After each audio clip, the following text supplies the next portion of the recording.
My name is Élodie Peyrol-Kleiber, and I'm going to introduce our participants for our first panel. We're going to start with Katharina's presentation, and then Ben, who has agreed to be part of the panel.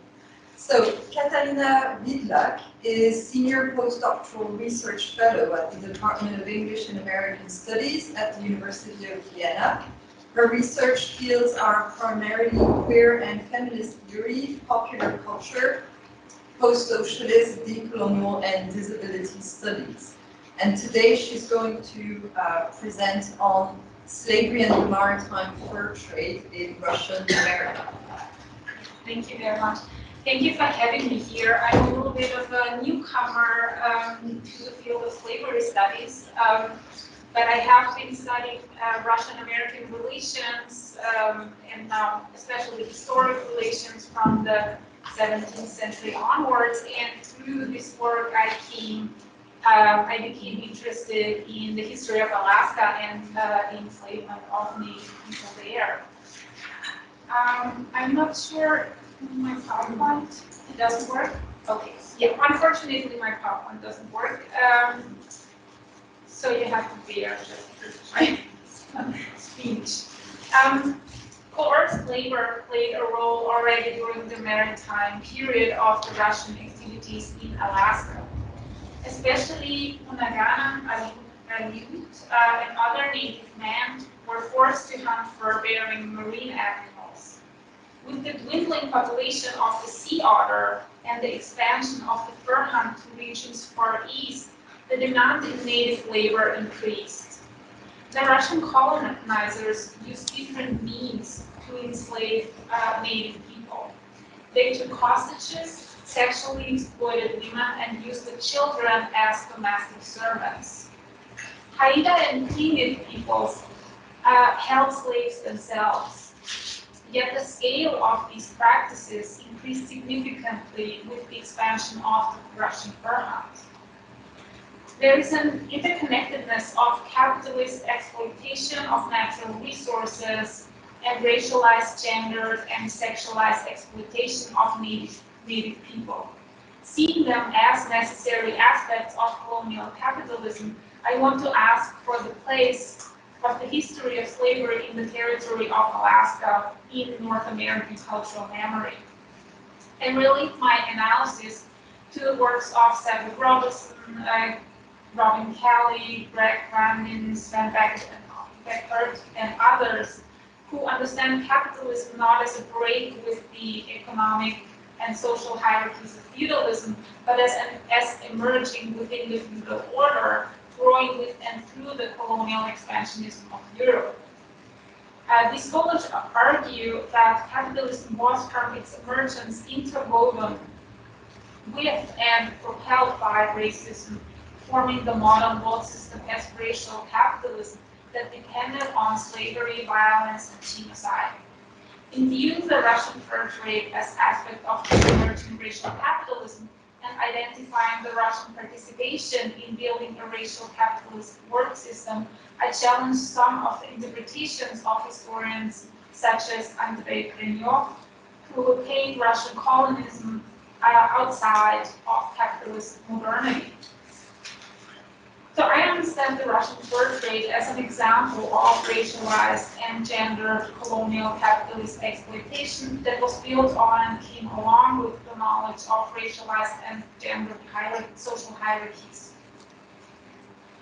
The expansion of the fur hunt from the Kamchatka Peninsula, and now it would be really good to show you a map, but you have to imagine like this is Alaska and here's Kamchatka. So with the expansion of the fur hunt from Kamchatka, which is in Siberia, to the islands of Alaska, was only the last step of the Russian colonial expansion, which started in the mid-16th century. Importantly, the way the Russians behaved towards the indigenous peoples in Siberia informed how they interacted with native Alaskans. A common practice in the continental fur trade in Siberia was hostage taking, the Russians took women and children as hostages to exchange them for furs. Another practice was to form unions with native women, either through coercion or voluntarily, to legitimize this practice. They baptized the native women and their children and made them subjects of the Tsar. And both of these practices were repeated in the Élodie Islands more than 100 years later. So the independent trappers and fur traders involved in expeditions destined for Russian America were called Promyshelniki. The first contact between the Russians and Aleut people happened in September of 1741 during Vito's Bering second expedition. Bering died on the journey home, but some of his crew members brought samples of the most exquisite sea otter furs. Sea otter pelts brought more profits than the skins of any other animal, and the high demand for the fur drove the prices of this so-called soft gold increasingly higher during the late 1700s. So a real fur rush emerged. When Russian fur traders had depleted the resources near Kamchatka, they extended the hunt further east to the Aleutians and finally in 1760s to Kodiak Island. But the Promyshelniki had real problems to hunt the sea otters because sea otters are one of the few marine mammals that are capable of living their entire lives in the sea. Unangan and Agutic people have mastered the hunt on the other side.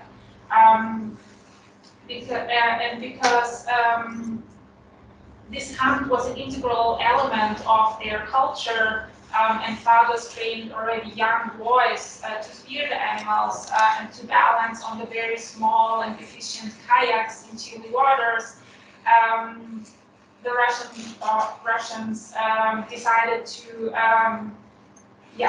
build their hunts on this knowledge. So they made Unangan and Aleutic men hunt for them by taking their women and children hostages.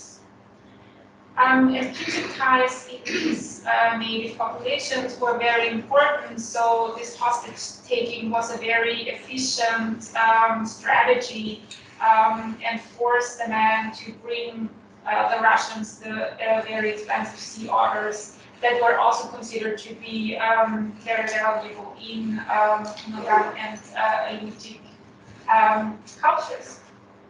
So from the 1750s to the 1780s, more than 30 private companies made more than 40 trips to the Aleutian islands. But as the exhibitions grew longer, sometimes lasting up to 5 years, some of the Promyshelniki began to form unions especially with Unangan women. And they started living intermittently in Unangan villages. However, until 1780, no permanent Russian settlement existed, at least not officially. So to find sea otter, the Promyshelniki had to move further and further eastwards along the islands because they did not care to preserve the population of the sea otter in their breed. So female sea otter produced only one pup a year. And when the Russian hunters had exhausted the resources on one island, they had to move on. And they were taking the Unangan men with them to hunt. There was an example of brutal capitalism and extreme extractivism, so it was focused exclusively on making the greatest profit in the shortest amount of time. The decline of the sea otter population, the further and longer periods of hunting increased the costs of such exhibitions and limited the number of people who could afford financial participation in them. By 1795, there were only 3 companies left. to those trips. Although the fur hunt was primarily funded, was privately funded, and the emperors refused actually to participate in the financial, in them financially. Despite that, every land that the Russians set foot on was claimed for the Tsaritsina. In 1783, the Siberian entrepreneur Grigory Shelikov, who was a strong advocate for the Russian state and the crown to get involved in the trade, he established a permanent settlement the first permanent settlement in Kodiak, on Kodiak Island. And again, it would be so good to show you the map of the Élodie Island, because you can see how, yeah, that is quite a westward, an eastward journey to get to Kodiak, right? So the Élodie inhabitants of the island did not willingly surrender themselves to the Russians, and they fled to Refuge Rock, a secluded stag island on the Sitka Wiedlack Island on the east of Kodiak. And the Russian hunters attacked them with guns and cannons, killing at least 300 people. That's according to an Élodie eyewitness from 1851. Some researchers have estimated the number of fatalities between 2,000 and 3,000 people. So this was a really important, cruel event that that created this atmosphere of fear among the Élodie people, and made it much easier for the Russians to settle. This is not to say that it was super easy, because there was still a lot of resistance. But yeah, there was also the fear of, murder, basically. A lot of hostages and prisoners were taken from this attack, and they were held in some shacks that actually some of the Élodie people had to build themselves on the St. Harbor. And again, I would have shown you a nice drawing from the 18th century of that harbor. I just have to imagine it. So despite the variations of the accounts of what actually happened and how many people were killed, it is very clear that the Russians used extreme force to take over the land, and that the Élodie people did not surrender without a fight. The accounts also show that Russians used separation of people between sex and age as a means to reinforce their dominant status on the island, because they were such a tiny minority. So Shelikov, the owner of the company, he went there himself with his family, with his Russian family, and he built his settlement according to the racial thinking of the time. So he viewed the Élodie people as pagan savages and serfs, and although his success depended entirely on their knowledge, he still called them arrogant, ignorant, in his journals. And he saw themselves as their natural master. The Russians continued taking Élodie people as hostages, and they trained their children as interpreters, because obviously they had a lot of language problems, because there are many languages present on the Élodie Islands, on the Élodian Islands. And the Russians forced men and women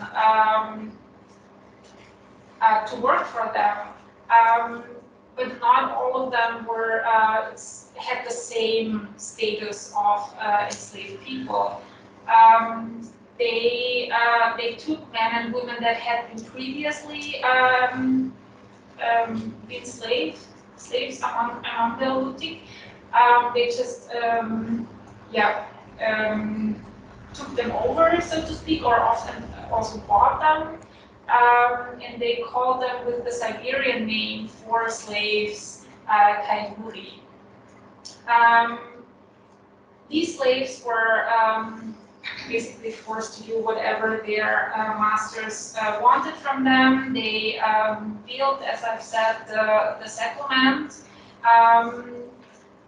but they were not necessarily the ones who had to hunt for the Russians, because only some groups had the knowledge of hunting. So these were kind of slaves that guaranteed the survival on the island, and not necessarily the firm. Tensions among the Russians and the Élodie forced Chelikov to abandon his plans for further exhibitions or expansions until the 1790s. The most detailed description of this early period of Russian settlement on Poitiers comes from Chelikov himself. When he came back to Russia, he published his reports because he wanted to solicit the favor of the Tsar for his company and for his expeditions. But there are also other accounts, especially oral history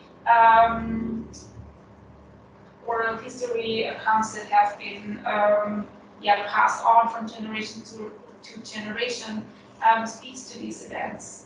When we compare those sources, we can see that Chelikov often must have exaggerated his successes and minimized the harsh treatment of local peoples in order to, as I've said, impress the Empress.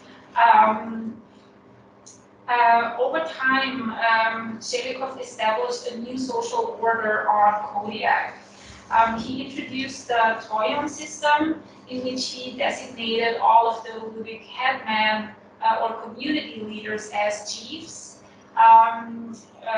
of their native villages, and imposed a kind of Russian hierarchy onto a pre-existing Élodie hierarchy. And under the new regime, of course, each Élodie leader had to take care that his men would provide the Russians with the valuable furs. In 1786, Chelikov left Kodiak Island and went back to Russia, but he left 113 workers there, the Polmysheniki, the hunters, and the overseers. And while he was gone, his men enforced obligatory work on all the Élodie men aged 18 to 50 and held many of their family members hostages in the cabins on the shore. Although Chelikov was no saint himself, but he had introduced this order where the native chiefs had some power, and his men then, when he left, kind of like did away with this system and forced all the men to permanently work for the Russians. Thereby, they of course inflicted hunger and starvation among the people because they could not take care of their harvest, of their fish harvest, and so forth, to prepare for the winter. The long winter. The Russian men also used sexual violence and other violence to control people, and the social order depended very much on controlling Élodie men because they were responsible for the fur hunt. And it guaranteed the profit of the colony. And to control those men, the Russian overseers and Polmysheniki used different ways. One of them was to place them in extreme danger, or to put them in extreme danger. So they sent the men to go on hunts, although the weather was bad, for example, to kind of like make the point. And of course, many men lost their lives during these trips. And by controlling the Élodie men with violence, they also kept women and children under control. But also they took women and children as hostages and to control the men. So it was this, yeah, kind of like strategic move to work on all the, to keep everybody under control. Because the Élodie men had to go on longer and longer hunts when the sea otter population was shrinking, the women had to take care of all the harvest and all the production and preservation of food and clothes. And the Russians enforced a lot of rules about what clothes they could wear, because obviously they couldn't wear the sea otter. So women were practically responsible for their survival, and ironically not only for the survival of the Élodie population, but also of the Russian population. Although a lot of Élodie women were coerced to go into relationships with Russian men, some did it kind of voluntarily to just guarantee the preservation or the survival of their families. And of course, they were not helpless victims, but the notion of voluntarily or choice is very, takes on a whole new different meaning in the context of violence and despair. Sorry, I lost my... Yeah, so a lot of women formed unions with the Russians, and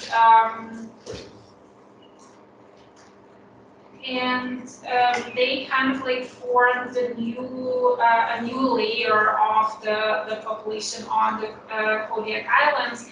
They were called Creole, and having this status of Creole gave them new opportunities, better opportunities in this like very guarded, closed society. In 1799, Emperor Paul I signed a decree that put the Russian-American Company, which was basically the Shelikov company that had expanded and gained some shareholders. He based this company under the state patronage,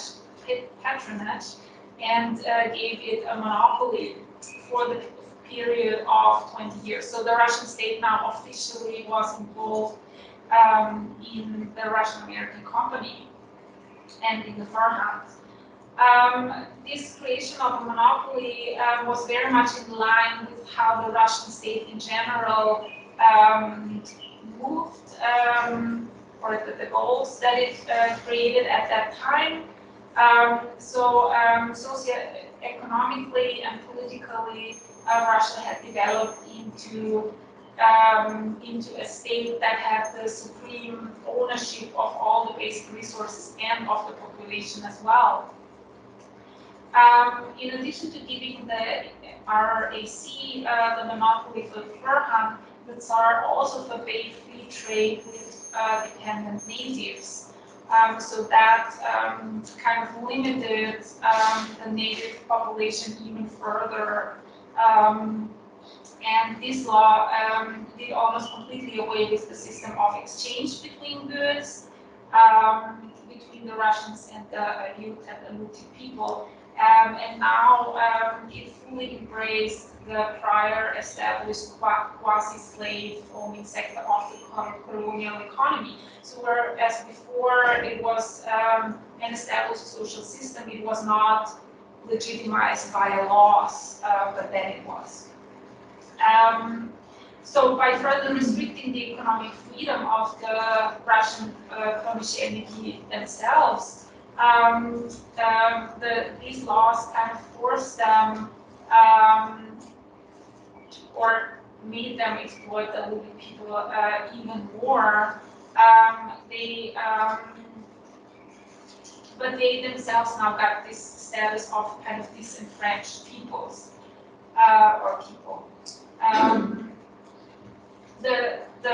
And because they were not paid in goods like before, but now paid in money, they also got into serious debt because the Russian state now, or the Russian overseers, and they acted according to the laws.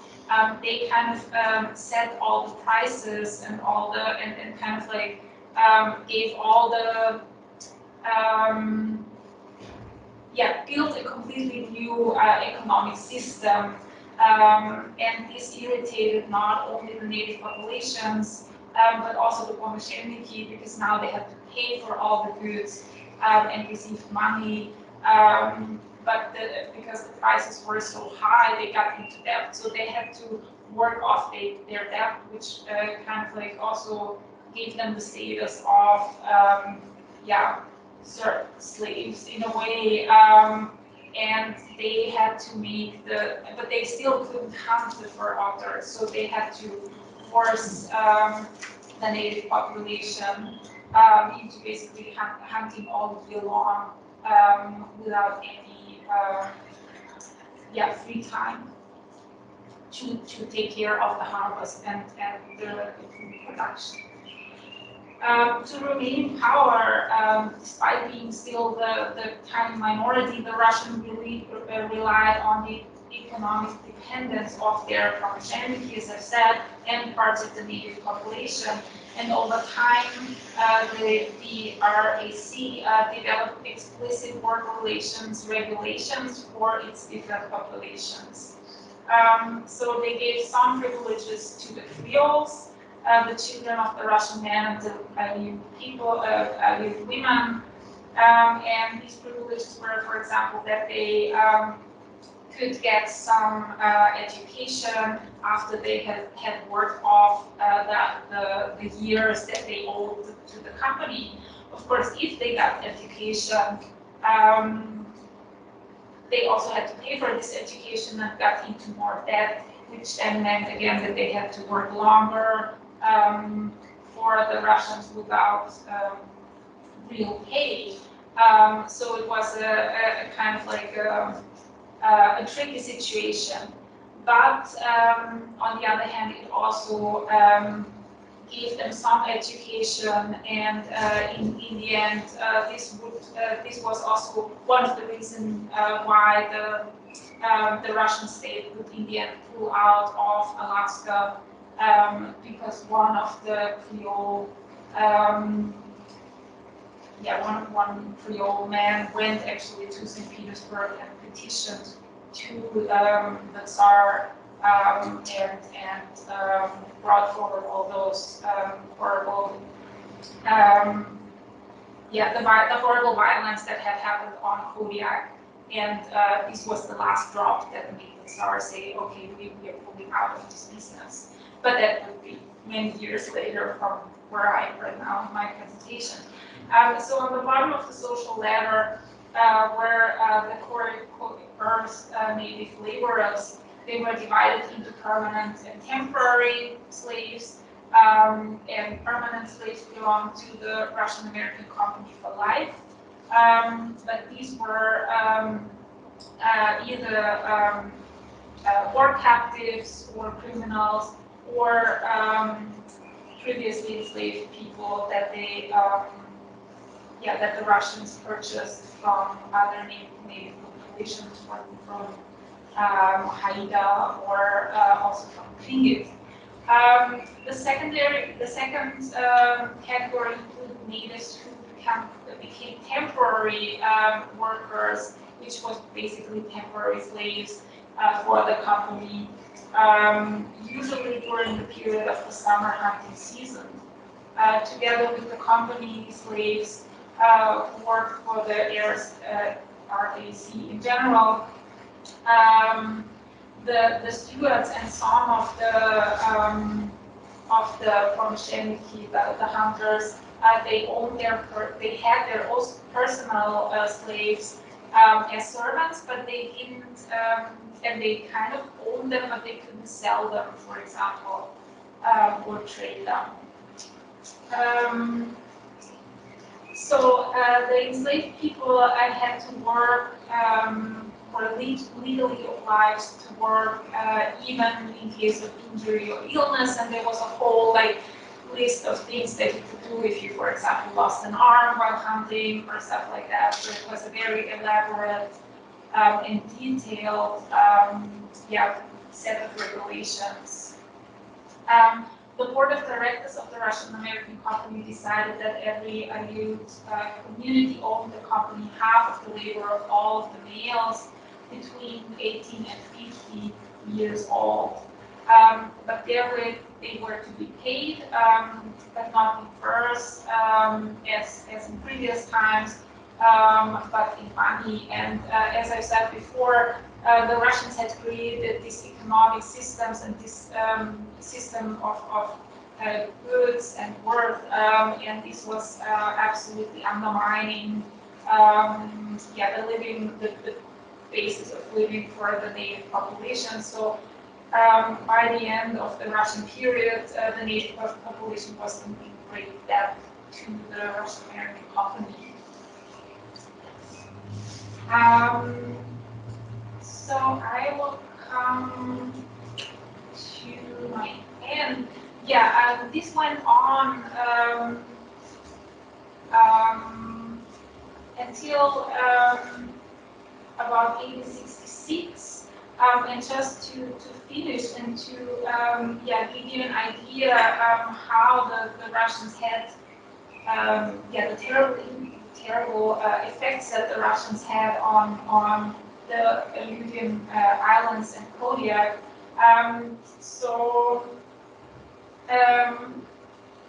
At the beginning of the period when Bering discovered the islands, there were about 16,000 to 20,000 Aleuts of different tribes and ethnicity. By 1824, the Russians estimated that there were only 8,403. And by 1866, there were only 4,363, and these are generous numbers. So some people argue that there was only 1/5 left of all the Aleut populations. Yeah, thank you.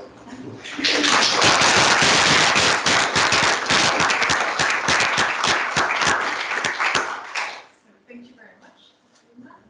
So if you agree and even if you don't, we're going to take questions at the end. So let me introduce Ben Marsh. So Ben Marsh is reader in history at the University of Kent since 2014. He published in 2020 a book entitled Unraveled Dreams, Silk and the Atlantic World at Cambridge University Press, and won the Hagley Prize in Business History for that book in 2021. He has interest in the Age of Revolution, on which he leads an educational project, and is currently working to develop some smaller projects and micro-histories. And within that framework, we're going to listen to his presentation entitled Beyond the Pale, Slavery, Dirt, Eating, and Circulating Bodies in the South. Thank you, Élodie. And normally I would thank the conference organizer, but since Trevor gave me less than 24 hours to come up with an emergency paper. No, thank you, Trevor and Rebecca, for all the efforts. It's lovely. This is my first in-person conference since COVID started, so regardless of what happens and this being cobbled together, thank you for being an in-person audience. On the 20th of June 1760, the 57-year-old veteran Lutheran minister, Johann Martin Bolsius, noted in the journal that he'd painstakingly kept, for over a quarter of a century, documenting the trials and tribulations of Georgia's Salzburger community, Austrians, that he'd somehow held together through the trials of colonial settlement, that Johann Michler's eldest daughter, Wilhelmina Ernestina, had finally died. He reported that the day before she had, quote, died in Bethany of clay eating and was buried. He is an industrious and well-meaning and serviceable man. He still has 3 children, thank you, and with them the cross that the 2 youngest are also addicted to clay eating. In late July, Michler's, quote, youngest little son, Johannes, who has been sick for a long time, died in Bethany. Like his recently deceased little sister, he had eaten clay. Some 2 weeks later, on the 10th of August, a shorter entry, yesterday morning, young M's little girl of something more than 3 years died and was buried in Bethany. And it feels very cruel that this was cobbled together and my PowerPoint worked, so apologies for that. It's working at the moment. So Bethany is, we're in the low country, so this is the Savannah River between Georgia and South Carolina, and Bethany is just where you see Blue Bluff, slightly renamed later, Blue Bluff. So we're in the southern fringes and frontiers of British settlements in the 1730s through 60s, with much of this source material, which I'm going to move on to compare to the greater sort of Caribbean region. The experiences of these Michler children and of their distraught parents were the last reported in a sporadically charted but tragically long line of such strange and self-destructive behaviour among this colonial population that dated back to the 1730s. Bolsius and his fellow pastors, elders, physicians, apothecaries and external correspondents wrestled with these events, frequently expressing their complete bewilderment. In May of the previous year, describing the painful death of Conrad Eckhart's 2 stepchildren, Bolsius exclaimed, "I believed that this plague of harmful eating among our children had ceased, but we hear from time to time, although not so much as in previous years, that some children are still doing it, and it's very difficult to break them of it. The abnormal appetite for unnatural things, which some adults have also had, is caused by a sickness which is not properly understood, and so no one knows what to do about it." And ever the model pietist, Bolsius launches into this edifying, but if you read the rest of his work, slightly unconvincing passage on God's intercession and many gifts, closing with, "May the Lord strengthen us in our resolve." Soon after, the same week, he had to report the death of Peter Arnsdorff's 6-year-old son, who would gladly have left off from it if, Peter Arnsdorff's 6-year-old daughter, who would gladly have left off from it if she had the strength to break her unnatural appetite, which caused her pious parents no little pain, and usually quick to rummage around for spiritual shortcomings to account for afflictions, whether these are medical afflictions or social afflictions in his congregation. The pastors could find little lesson or little solace in the passing of Dorothea. Love of God's word, of memorizing Bible verses and of prayer was very great in her, and she also influenced her little brother in this direction. And I'm quoting extensively from some of this language because I want to hold on to some of this and compare it to the language that's applied in other settings, right? Time and place, again. Not with a view to this being a sort of all lives matter paper contribution, but to putting in conversation some practices and behaviours that perhaps have slipped under the radar and might be interesting to try and dig out and connect together more substantively. So we've got time and again these kind of tragic deathbed scenes being repeated. They take a particular toll on children and on pregnant women, and they give us small and incomplete glimpses of much longer backstories of addiction and deterioration in health, of frustrated diagnostics, familial angst, of pastoral and spiritual anguish. I found over 20 fatalities, having gone through the journals and Bolsius's supplementary letters, and this is likely for several reasons I'll just briefly mention, just to be the tip of an iceberg. There's also reference and other wider evidence of this kind of behaviour. And one of the most important reasons is that here's the larger portrait of Bolsius and a bit of details on the arrival of these diasporic exiles from the valleys and villages of the ecclesiastical principality of Salzburg. Bolsius's reports were heavily edited.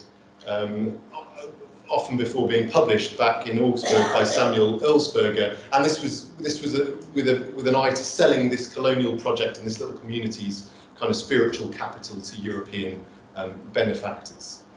So sadly, we only have the fuller manuscripts for comparison between 1734 and 1741, and in one year, 1744 to 5.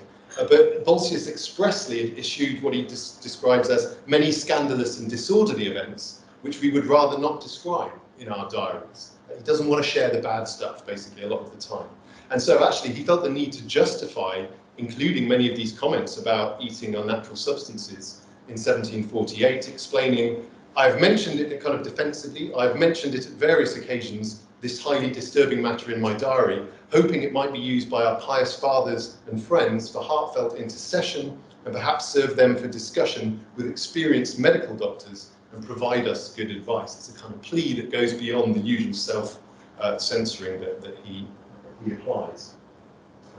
And this is an example of the kind of the power and the organisation and the capital in a way invested in making the settlement successful. It's often characterised as one of the few successes, or a community that's one of the few successes of the early Lower South in places like Georgia and South Carolina. So what's the justification for revisiting what he describes as this highly disturbing matter? We know that death and disease and all sorts of weird behaviours are all over the place in the early modern Atlantic world. I want to come at this episode with kind of two objectives in mind. One is more relevant, I think, for this gathering in particular. The first one that I'll bypass slightly today is to treat it as a detective story. We've got victims, we've got anecdotal and environmental evidence, so I want to put out a kind of theory of whodunit that involves animal, non-human actors as well, like the sea otters, environmental histories, animal histories moving the denizens of the Atlantic world around and forcing them perhaps to react. But the second objective, perhaps more relevant for today and for this conference, is to argue that there's an 18th century prehistory of dirt eating in the American South that fed into the evolution of popular ideas about nutritional health, about race, about the environment, and as I said earlier, that we might not have devoted sufficient attention to. I propose that we return to some of it, as I'll explain later. As we know, there's been so much brilliant work done in recent years. The long 19th century is going to see the proliferation of medical journals, experiments, discoveries, and empirical data that sees questions about disease, race, and colonialism being mobilised and being contested and in a way internationalised. And much of the fascination for contemporaries in these discussions and these developments derive from differences, and probably a lot of the fascination among historians also derives from differences, from isolating differences, bodily differences, epidemiological differences, behavioural differences that were manifest or that were claimed to be manifest between black and white populations. Differences between the enslaved and the free, difference between Africans and Europeans. And the kind of scholarship I'm thinking of here, Rana Hogarth, medicalising blackness, Tim Lockley's recent work, again, using different sources, but thinking about the racialisation of tropes, ideas, institutions in medicine. Atlantic slavery drew perhaps its most powerful original justification, which we heard referenced earlier by Brett Rushforth, from the relative performance of black versus white labouring bodies in the tropics and semi-tropics. And indeed, Brett's project is kind of to insert that other groups, other clusters and complications into that binary. But the need to sustain plantation slaves, especially in the Caribbean, at adequate functional levels of fitness creates this healthcare challenge, as we all know, that's then painstakingly embraced by planters, overseers, surgeons, physicians. They have these full frontal obsessions, they have these diagnostic preoccupations, and they also have control of the historical record. And that's something that it's worth us being aware of and careful with, I think, as some of the great work has suggested. Rana and Tim's work in particular is looking to explain the kind of cultural and nationalist development of some of these ideas, pulling us away from assuming that what our historical commentators are seeing is accurate, and thinking about why they're saying it in the way that they say it and what patterns emerge as they put these stories together. So in digging out this kind of bizarre microhistory of Austrian whites practicing dirt eating in the mainland south in the 1740s, we find that it runs in parallel with much better known cases of enslaved blacks practicing dirt eating, especially in the French and British Caribbean, but also the Spanish and Dutch. And I'd like to argue, if it's possible to, and I don't know this yet, that more than just running in parallel, there are ways in which these two phenomena potentially intersected. So I will begin just by toying with my two suspects in this whodunit before releasing them from further questions. The first is to do with clay, and I was enormously relieved to be able to release clay and kaolin in particular, which can have sort of addictive features in consuming this particular white clay. I was very pleased at being able to kind of release this from being a central feature of this microhistory in Ebenezer, partly because I don't have German, and it would have meant there was an incredible kind of semiotic emphasis on whether what was being described as being consumed is clay or soil or earth, and the terms might have sand, terms might have made a big difference. So this practice, eating clay, or geophagy, the practice of eating earth, is anthropologically so commonplace. It's not quite right to see it actually as an oddity. In a way, it's a very normal human behaviour. It remains prevalent in all sorts of parts of the world. Today, it was practiced by some indigenous peoples of the Americas, particularly in the Andes and the American Southwest, where the consumption of clays allowed Indians to consume otherwise poisonous wild potato species by breaking down the toxins. And this clay stuff always binds to and slows down metabolic and all sorts of other processes.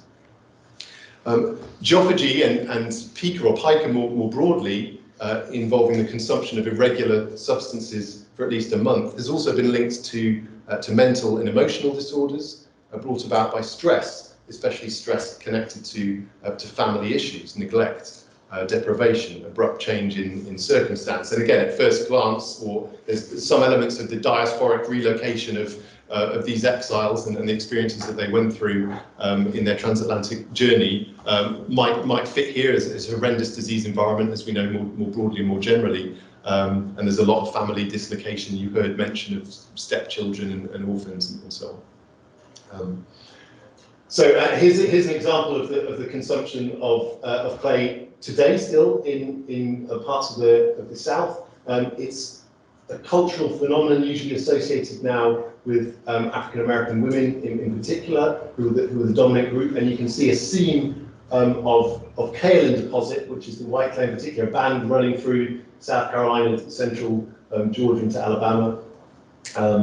You can still buy it today if anyone's interested in what it tastes like. You can buy it online, although it's not recommended by me or by any of these websites, and it's extracted typically from a little bit below the surface. It's a practice that in early modern Africa, it's something that transferred to the Caribbean. So it's something that we know becomes an adaptive cultural phenomenon that again is going to complicate and cause massive problems for figuring out why these people are behaving in this way in the middle of the 18th century. Perhaps impossible problems to reach the end of. So we've got these different lines of explanation.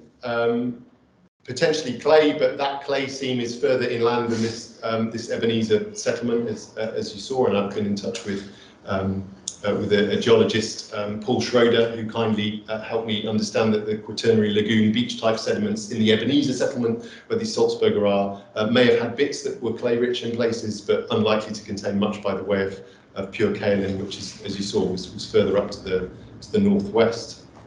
And the problem with this, the culture-bound explanation, in other words, that people are practicing this behaviour because they've learned it from someone else and it's become embedded within a package of cultural behaviours, is if the reigning supposition is this is an African or a black practice, we're in Georgia before slavery is established. So there aren't Africans, if you like, in Georgia, or at least there aren't many Africans in Georgia, and certainly not with the Salzburger community. In fact, as I'll go on to suggest, if I have time at the end of this paper, the failure of these Austrian bodies, in a way, generates sort of protest internally that helps switch the Salzburger community from being antithetical to the introduction of slavery in Georgia to supportive of the introduction of slavery, because Georgia goes from being an anti-slavery province to, in 1750, permitting slavery, and of course which will then thrive sadly in the decades that follow.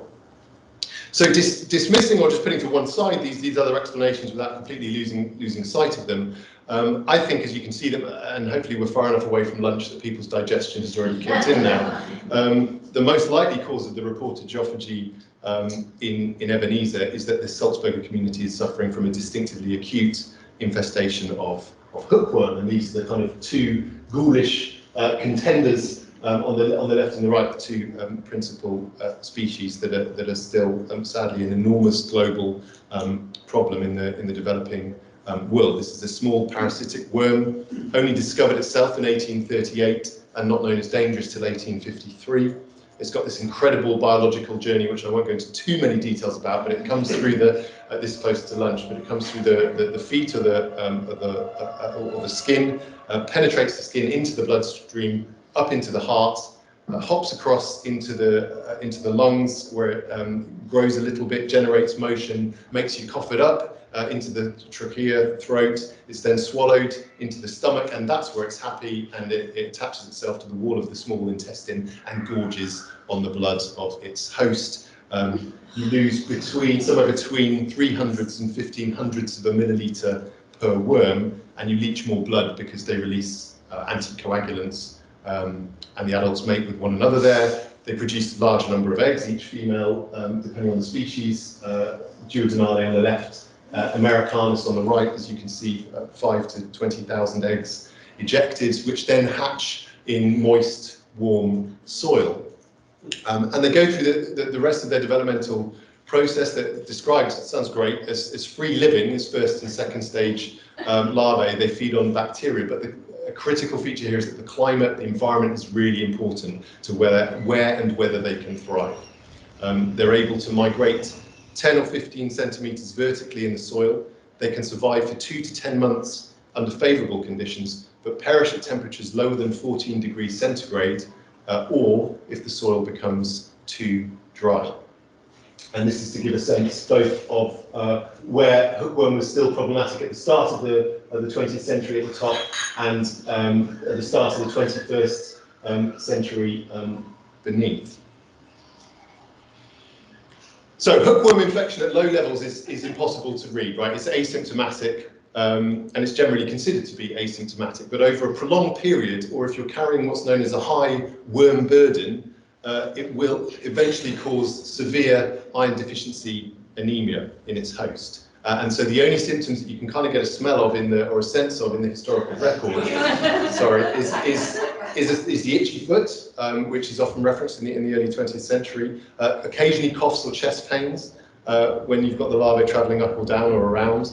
And then as you reach high levels of infection, intermittent diarrhea, fatigue, weight loss, slight headaches, particularly damaging to children, particularly damaging to females in puberty or in pregnancy because of the needs for iron, obviously, being carried. And then as one hits the really high, kind of dangerously high levels, intestinal inflammation, and at super high levels, capricious appetite or pica is often associated with it. So the appetite for substances that are mostly non-nutritive. As Charles Wardell Stiles put it in his groundbreaking Public Health Bulletin of 1912, the dirt eater represents the typical extreme case of hookworm disease, and the intensity of symptoms may vary from those observed in the dirt eater. Usually patients will deny this habit even when evidence of it is found in their mouth, to cases in which the patient is not aware of any subjective symptoms. So the symptoms then, we've got pronounced anemia, often accompanied by diarrhea, a slight fever, and sometimes a seemingly insatiable appetite for unnatural objects, often clay or dirt.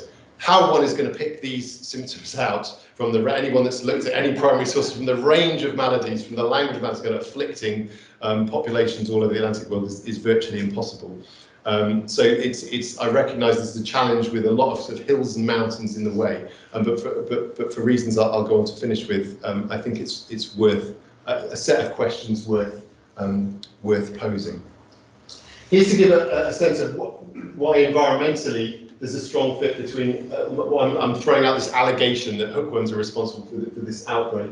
A lot of this material about hookworms, and I'll come on to some of the racial differences as well in a moment, come from the data that's generated by this incredible Rockefeller Foundation attempt in the early 20th century, a groundbreaking public health initiative by the United States to try and take ownership of that, kind of wipe out hookworms. So there's an awful lot of studies, there's an awful lot of laboratories involved, and therefore a lot of interesting data generated. So this is from Poyrol-Kleiber's article, and you'll notice where the hookworm distribution is strongest in the south, and there is our community in Savannah. So what all this tells us, of course, is that in the early 20th century, the environment in Georgia, where there was extremely high hookworm, is in a close region to where there seems to have been this outbreak in the 18th century. But as far as circumstantial evidence goes, there's a much stronger fit than there was, for instance, at the Kaolin, which was further inland.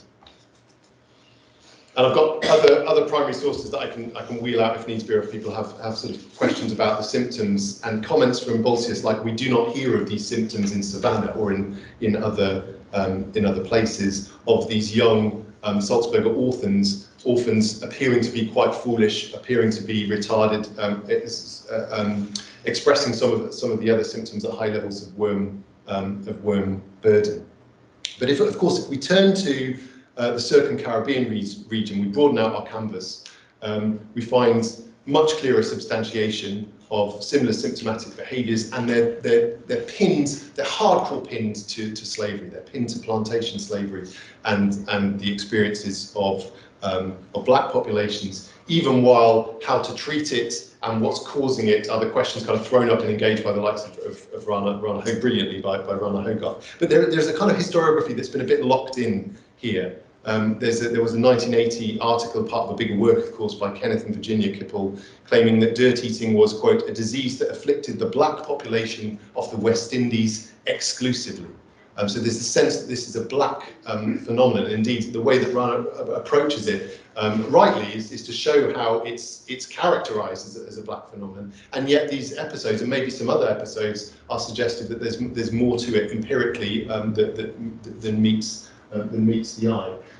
So here's a kind of a sense of, insofar as 24 hours on and a train journey allows one to, and whatever files one can access, kind of glimpses into primary sources. And I think the important things to pull through here from different physicians, from overseers, this Wilberforce, Trevor's works on, and others, really growing and culminating in this characterization of whole disease packages known as mal d'estomac, and sort of formalising medical journals like the Edinburgh Journal of Medicine and so on, and equivalents in France and elsewhere.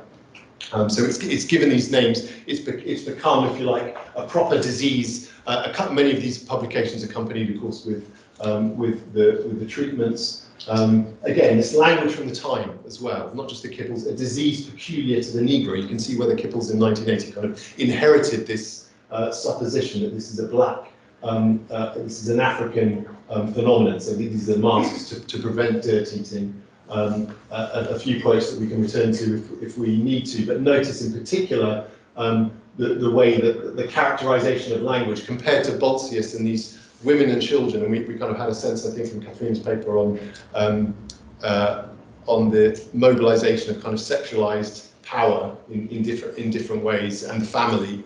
And of course, we've got equivalents here, very different lenses of looking at these unfortunate white spiritual child victims, as far as Bolsius and his community are concerned, and then the way that in the writing describing the same symptoms among enslaved populations, there's an increasing kind of dehumanization as the practice kicks on. They become creatures. They go from being a Negro child to becoming a creature found to steal an opportunity to swallow deadly substances. A sense that this is ungovernable, which obviously is a nightmare as far as planters are concerned, because they're constantly trying to figure out whether this is enslaved resistance in one form or another. Is it an attempt at suicide, which is also something that Bolsius thinks through. If these children are committing suicide, that's a terrible endgame, because they're not going to end up in heaven, right? So it's not about avoiding the condition of slavery for the rest of your life, but it's still undermining a colonial, a settler colonial project, just in a different kind of way.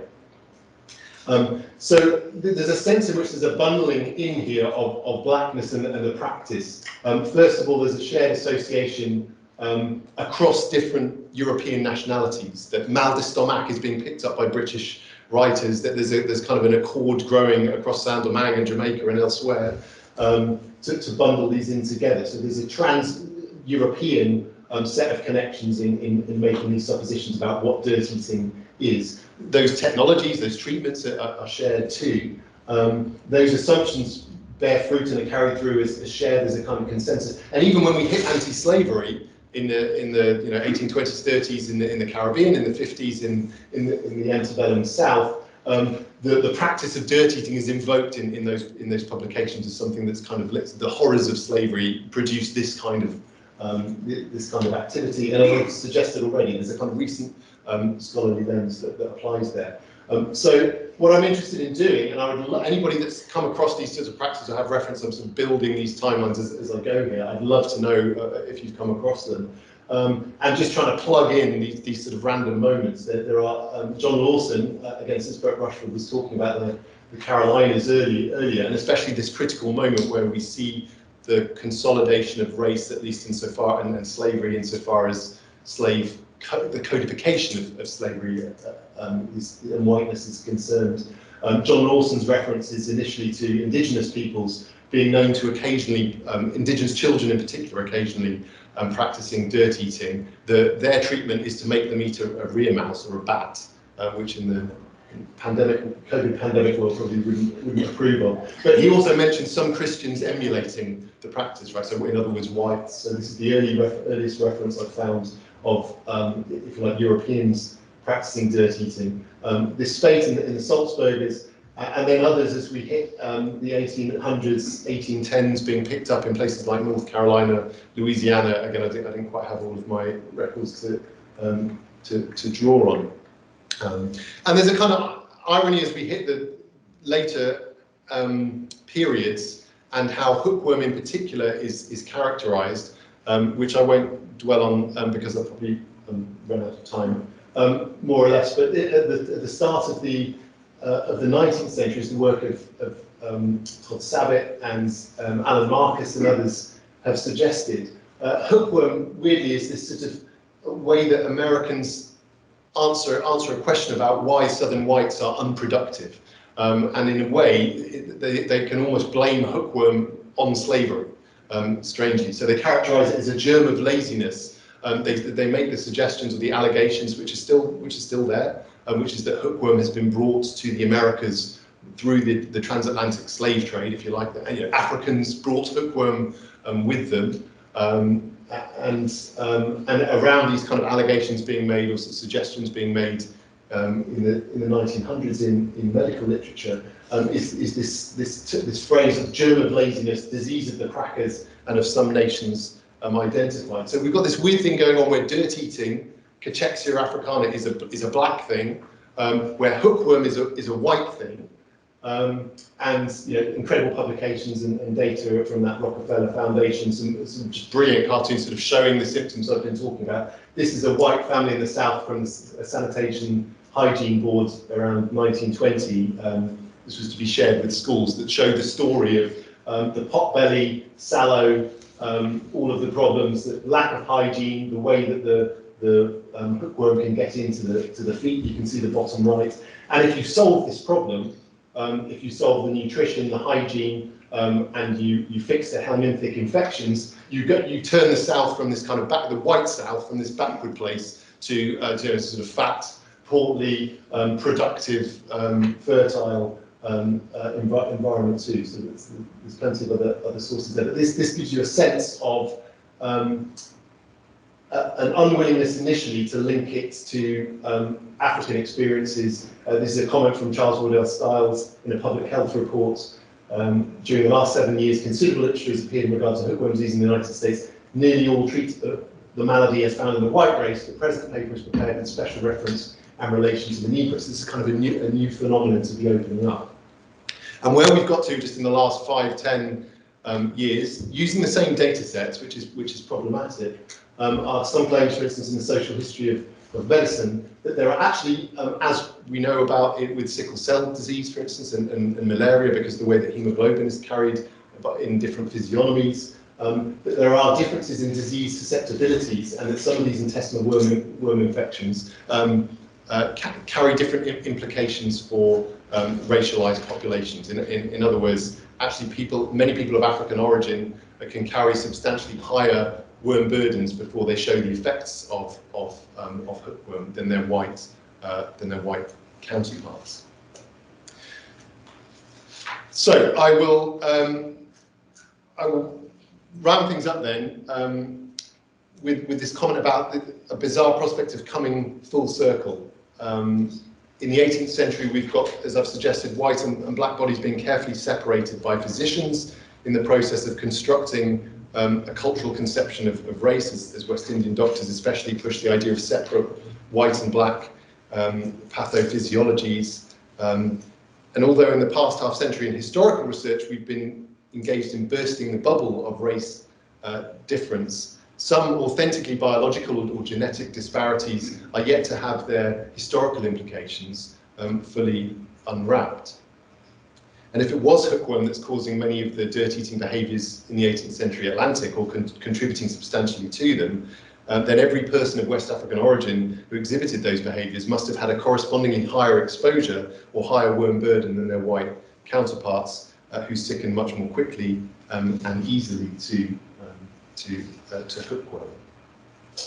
So I've got more, but as I say, a bit disorganised today. Happy to take any questions and move things in other directions. Sorry for it being a bit disorganised, but thank you for indulging me.